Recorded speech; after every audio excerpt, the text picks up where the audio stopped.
শেখ হাসিনাকে আমরা ক্ষমতা থেকে হটাতে চেয়েছি কারণ তিনি ইনসাফ করেননি।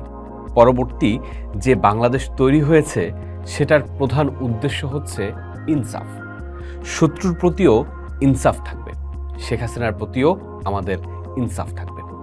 এই ইনসাফ তত্ত্ব এবং ২৪-এর গণ অভ্যুত্থানের পর থেকেই সামাজিক মাধ্যমে প্রচার হওয়া শেখ হাসিনার দেশে ফেরার গুঞ্জন সব মিলিয়ে রাজনীতিতে কিছুদিন পর পর একটা আলাপ ওঠে।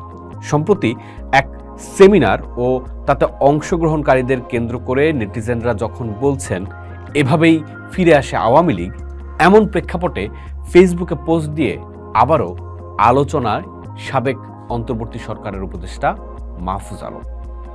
যদিও তিনি কেন এমন পোস্ট করেছেন তা স্পষ্ট করেননি, কিন্তু কি লিখেছেন মাহফুজ আলম? কেন তিনি লিখেছেন আওয়ামী লীগ ব্যাক করেছে দেখো নাই?